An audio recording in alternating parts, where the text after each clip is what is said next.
Bismillahirrahmanirrahim. Alhamdulillahirrahmanirrahim. Auzubillahi minasyaitonirrajim. Bismillah. Assalamualaikum.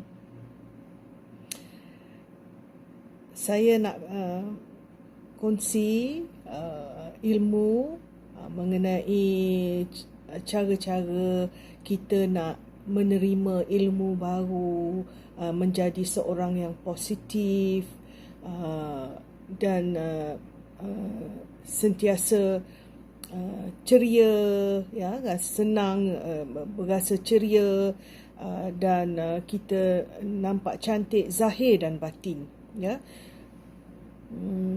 Saya kongsi ni, ya, kita ni hadir di bumi Allah ni, kita ada tanggungjawab kita dengan Allah, yakni kita kena jaga diri kita. Kita milik Allah, maka kita kena jaga diri kita yang sebaik mungkin.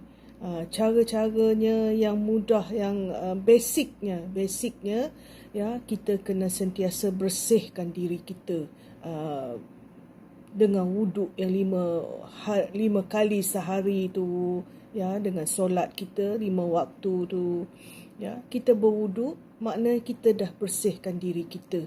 Itu lahiriah bersihkan diri kita, ya.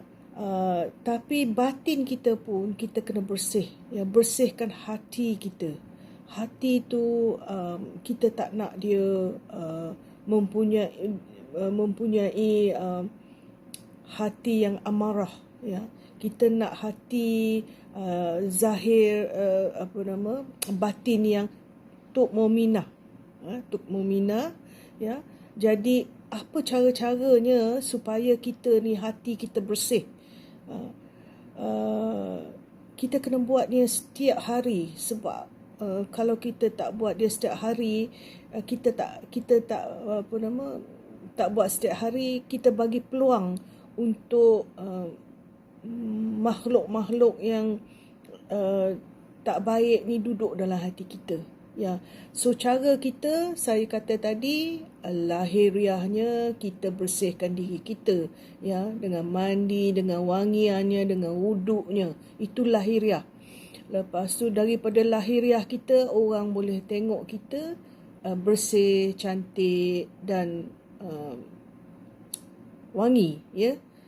Tapi kita tak boleh sembunyi batin kita tu. Daripada lahiriah kita, kita akan nampak juga yang batin kita ni tak sihat.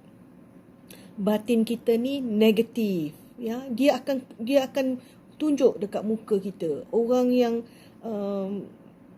faham, dia tahu, dia akan nampak yang kita ni lahiriah saja nampak cantik, bersih, tapi kita batin kita, hati kita tak baik, semua kita boleh nampak, ya.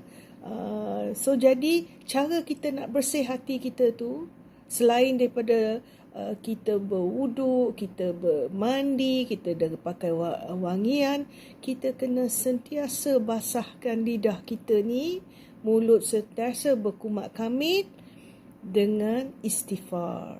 Istighfar tu yang sentiasa kita kena sebut, ya. Kita zikir istighfar tu. Sebab istighfar pada saya adalah satu-satunya kita buat setiap hari. Mata kita tengok benda, kita hati dah berkata-kata. Telinga dengar, hati dah berkata-kata. Tak termasuk lagi mulut tu. Mulut sama bercakap tu yang benda tak elok.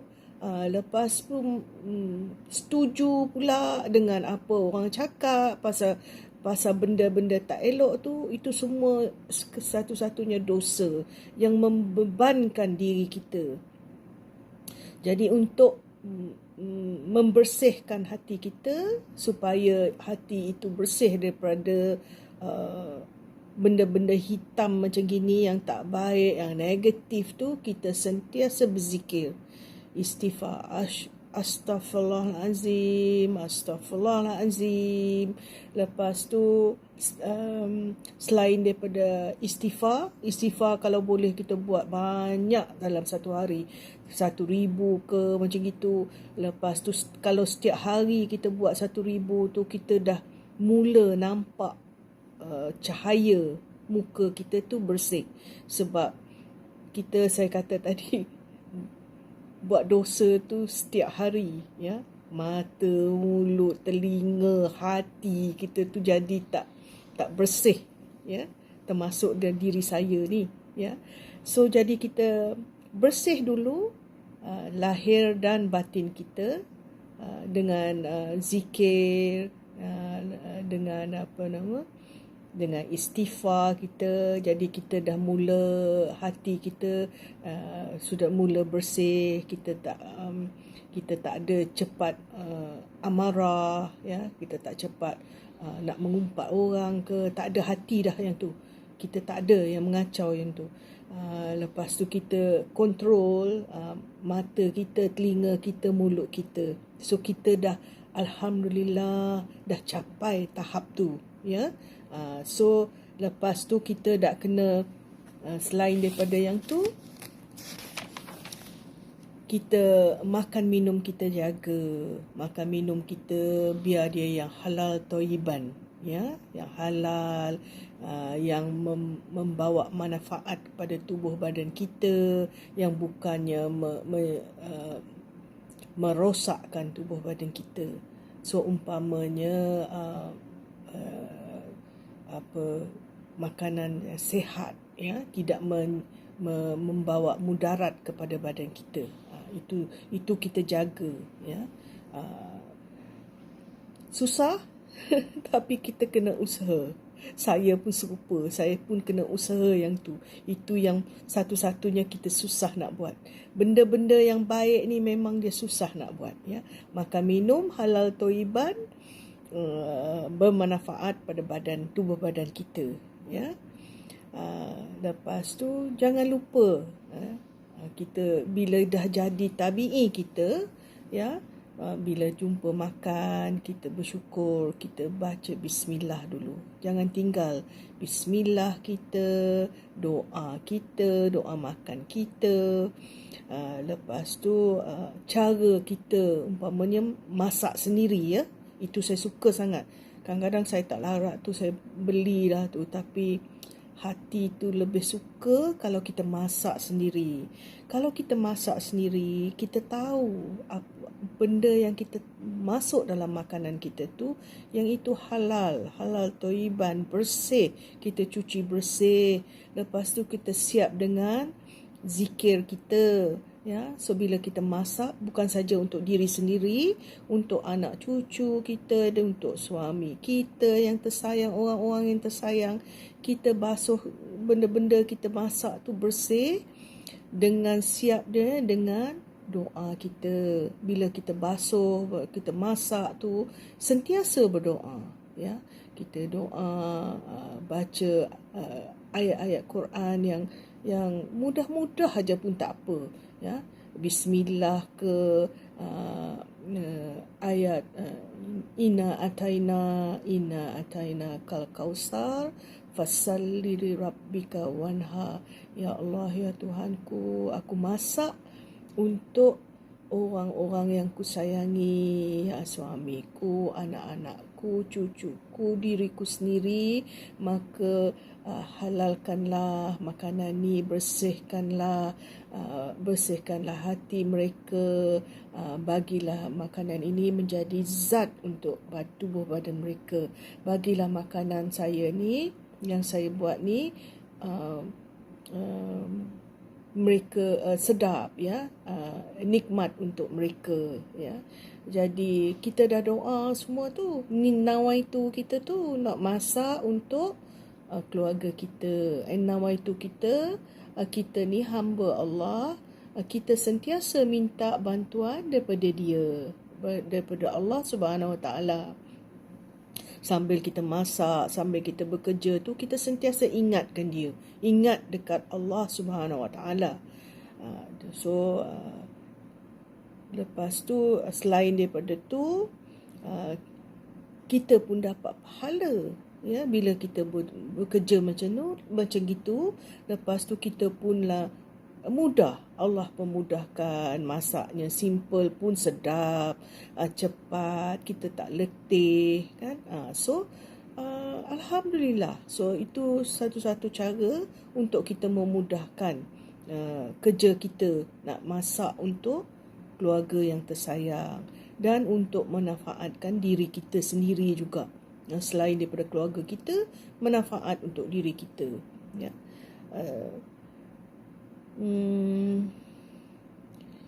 Kita lepas tu kita satu-satunya lagi kita kena buat, ya, masa kita solat, ya.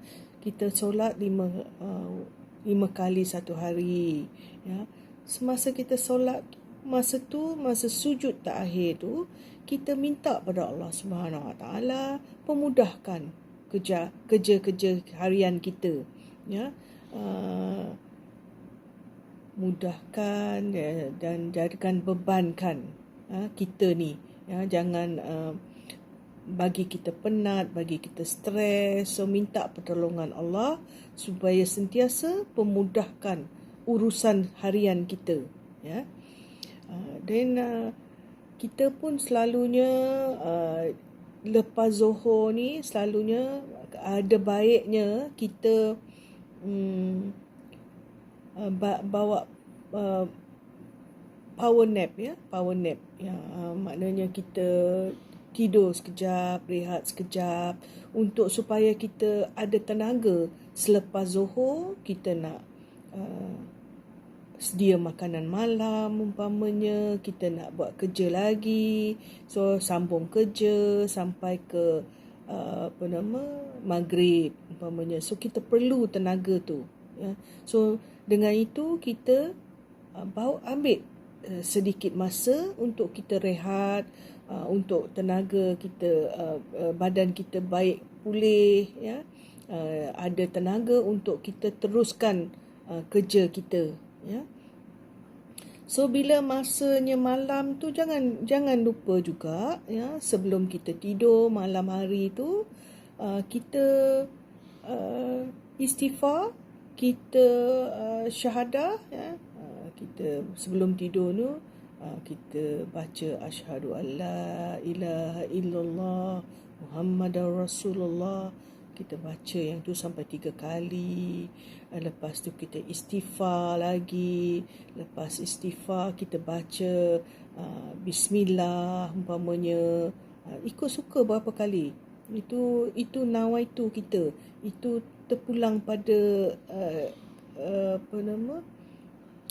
diri sendiri berapa banyak nak buat sampai kita terlena. So kita umpamanya baca bismillah, baca qul huwallah, lepas tu baca yang ikut kalau sunnah Rasulullah dia baca 3 qul 3 kali, sapu seluruh badan baru dia tidur.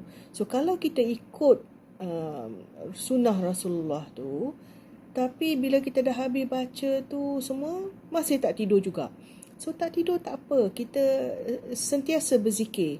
Kita baca istighfar, kita istighfar, kita berzikir subhanallah walhamdulillah wala ilaha illallah sampai kita terlena. So bila kita buat benda tu, kita amal, tidur kita berkualiti, ya. Cubalah kita tidur kita berkualiti. Saya tak suka kalau saya tidur ni saya mimpi lah, saya mengigau lah, saya tak suka. Sebab dia kacau tidur saya. Jadi saya suka bila saya berzikir sampai tidur, saya tidur nyenyak, saya tak ada mimpi, tak sukalah. Saya tak suka mimpi sebab apa, dia kacau tidur saya. Jadi saya jadi letih. Bila bangun tu tak puas tidur. So bila kita tidur sampai tak sedar tu, ya, deep sleep, dengan zikir-zikir kita dapat deep sleep. So bila kita zikir, kita dapat deep sleep, kita bangun, boleh tahajud, boleh kita subuh, besoknya kita buat banyak produktiviti kita boleh buat besok harinya, ya. So Itu satu-satunya yang kita kena amal. Bila kita dah amal tu dah sebati pada kita, dia automatik dah. Jadi kita dah boleh ada ruang untuk belajar benda-benda baru, ilmu baru kita boleh tambahkan, ya. So sebab bila kita tambahkan ilmu kita, jadi kita lebih kukuh, lebih badan kita ni, physical and mentally kita lebih kuat, ya. Menangani apa yang datang di hadapan kita, ya.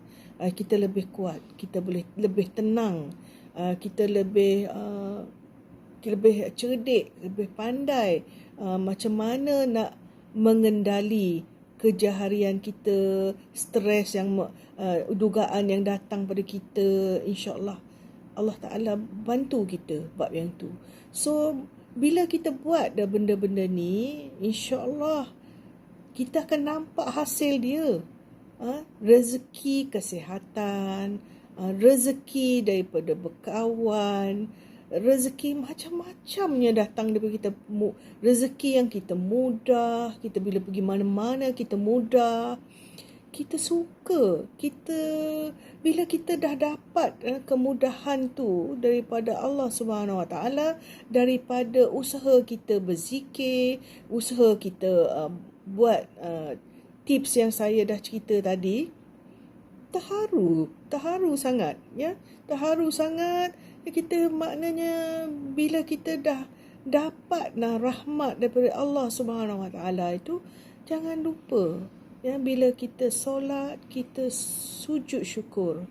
Kita sentiasa bukan saja minta pada dia rezeki, kemudahan apa-apa, tapi kita jangan lupa bersyukur. Sentiasa bersyukur pada Allah Subhanahu Wa Taala sebab memudahkan kerja kita, memberi kita rezeki, menyihatkan kita, semua-semua itulah yang kita minta pada Allah Subhanahu Wa Taala, ya, dengan apa yang saya dah cakap tadi, habit yang kita dah buat tu setiap hari. Bila kita sujud terakhir tu, kita minta benda yang manusia tak boleh bagi kat kita. Apa benda yang manusia tak boleh bagi kat kita?